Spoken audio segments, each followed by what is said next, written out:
চিত্রনায়ক শাকিব খানের পরে আর তেমন কোনো নায়ক তৈরি হয়নি। শাকিব খান কাউকে দাঁড়াতে দেয় না, এটা কি সত্য? যারা আসলে পেছনে পড়ে যায় তারাই মনে করে যে কোনো একটা সিন্ডিকেটের কারণে সে পেছনে পড়ে গেছে। কথা বলার মতো আসলে জায়গা হয়তো কেউ তৈরি করতে পারেনি। কোটি কোটি টাকার আয় ব্যয় হয় এখানে, ব্র্যান্ড প্রমোশন ছাড়া কিছুই হয় না। ইন্টারন্যাশনালিও কিন্তু আমি সম্মাননা গ্রহণ করেছি ব্র্যান্ড প্রমোটার হিসেবে। বাংলাদেশের ব্র্যান্ড প্রমোটারদের মতো জনপ্রিয় ব্র্যান্ড প্রমোটার খুব কম দেশেই আছে। বড় বড় তারকাদের নিয়ে কিন্তু অনেক নেগেটিভিটি আছে। আসলে আমরা যে প্রফেশনটা এখন কাজ করছি ব্র্যান্ড প্রমোশন, এটা আসলে টেলিভিশন মাধ্যম বা গণমাধ্যমে বলেন বা প্রিন্ট মিডিয়ায় আগে একদমই উজ্জ্ব ছিল। এই প্রফেশনটা নিয়ে আসলে চর্চা হতো না, কথা হতো না, কারণ কথা বলার মতো আসলে জায়গা হয়তো কেউ তৈরি করতে পারেনি। তো অনেকেই মনে করেন যে ব্র্যান্ড প্রমোটাররা কেন অ্যাওয়ার্ড পাবে বা কোনো একটা সম্মাননা গ্রহণ করবে, তাদের কাজটা কি? কিন্তু তাদের অবদান যে কত বড় একটা বিজনেস সেক্টরে, সেটা যারা বিজনেস করেন তারা জানেন যে কোটি কোটি টাকার আয় ব্যয় হয় এখানে, ট্রানজ্যাকশন হয় এভরি মিনিটে। সো সেই জায়গাটার দায়ভারটা আমাদেরকে দেয়া হয়, মার্কেটিংয়ের দায়ভারটা আমাদেরকে দেয়। এবং ডিজিটাল যুগে এখন আপনি দেখবেন যে ব্র্যান্ড প্রমোশন ছাড়া কিছুই হয় না। বাংলাদেশের টপ ব্র্যান্ড থেকে শুরু করে একদম নতুন অনলাইন পেজ যে খুলেছে মাত্র হয়তো 5 দিন বা 10 দিন হয়েছে, সেও লাইভ করাতে চায়। তো আমার মনে হয় যে এখন মানুষ বোঝা শুরু করেছে, অ্যাকসেপ্ট করা শুরু করেছে আমাদেরকে। ইনশাআল্লাহ আরও অনেক দূর এগিয়ে যাবে। ইন্টারন্যাশনালিও কিন্তু আমি সম্মাননা গ্রহণ করেছি ব্র্যান্ড প্রমোটার হিসেবে।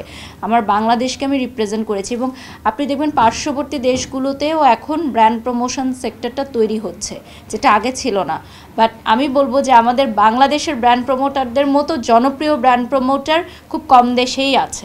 আমরা মেয়েরা কোনো দিক দিয়ে পিছিয়ে নেই, সেটা আলোচনা হোক সমালোচনা হোক। তবে যারা আসলে পর্দার সামনে কাজ করে তাদের জনপ্রিয়তা যত বাড়বে, সমালোচনা আলোচনা ততই বাড়বে। যাকে মানুষ চেনে না তাকে নিয়ে মানুষ আলোচনাও করে না, সমালোচনাও করে না।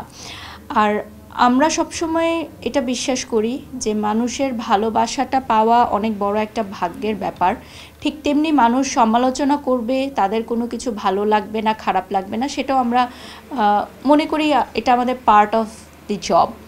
আপনি দেখবেন যে শুধুমাত্র আমাদের দেশে নয়, সমগ্র বিশ্বেই বড় বড় তারকাদের নিয়ে কিন্তু অনেক নেগেটিভিটি আছে। তো এটাই হচ্ছে, একটা সেক্টরে খারাপ থাকবে, ভালো থাকবে, এরকমই। দেখুন, আমি যেহেতু মিডিয়া অঙ্গনে অনেক বছর কাজ করেছি, তো সেখানে একটা কথা প্রচলিত আছে যে চিত্রনায়ক শাকিব খানের পরে আর তেমন কোনো নায়ক তৈরি হয়নি। শাকিব খান কাউকে দাঁড়াতে দেয় না, এটা কি সত্য? এটা ডেফিনেটলি সত্য না। এটা শাকিব ভাইয়ের দোষ না। ইন্ডাস্ট্রিটা উনি একাই রান করছে, উনি একাই হোল্ড করছে। আসলে বিষয়টা হচ্ছে যে আমাদের প্রত্যেকটা সেক্টরেই এরকম কেউ থাকে যাকে সবাই ভালোবাসে, সবাই তাকে নিয়ে কাজ করতে চায়। আবার দেখা যাবে কয়েক বছর পর আরও একজন চলে আসবেন ওনার জায়গায়, যাকে নিয়ে সবাই কাজ করতে চাইবে। তো সেটাই আর কি, যে আমাকে নিয়ে যদি কেউ কাজ করতে চায় বা আমাকে যদি সবাই ভালোবাসে, সেটা আমার দোষ না, সেটা আমার অর্জন। আর সিন্ডিকেটের প্রশ্নটা যেটা, এটা যারা আসলে অংশ হতে পারে না কাজের, যারা আসলে পেছনে পড়ে যায় তারাই মনে করে যে কোনো একটা সিন্ডিকেটের কারণে সে পেছনে পড়ে গেছে। কিন্তু তার যেই কমতিটা আছে, তার যে যোগ্যতার অভাব রয়েছে, সেগুলো হয়তো তারা তুলে ধরে না। মানে বলে না যে আঙ্গুর ফল টক, ঠিক সেরকমই আঙ্গুর ফলকেও খেতে না পারলে সেটাকেই মানুষ টক বলে। আমি বলবো যে নিজের কাজে মনোযোগী হলে, সততা এবং পরিশ্রমের সাথে কাজ করলে সিন্ডিকেট, লবিং, পলিটিক্স এগুলো কোনোই কাজ করবে না। যার যখন যাকে লাগবে সে তাকে নিয়েই কাজ করবে। এত বছর আমি কখনোই কোনো কথা বলতাম না, আমার ফেসবুকটা একদমই ইউজ করতাম না, তেমন পেজেই থাকতাম। তো এখন একটু শুরু করেছি ফেসবুক ইউজ করা। তো আমার মনে হয় যে কেউ একজনের তো বলা উচিত, কারো একজনের কথা বলা উচিত।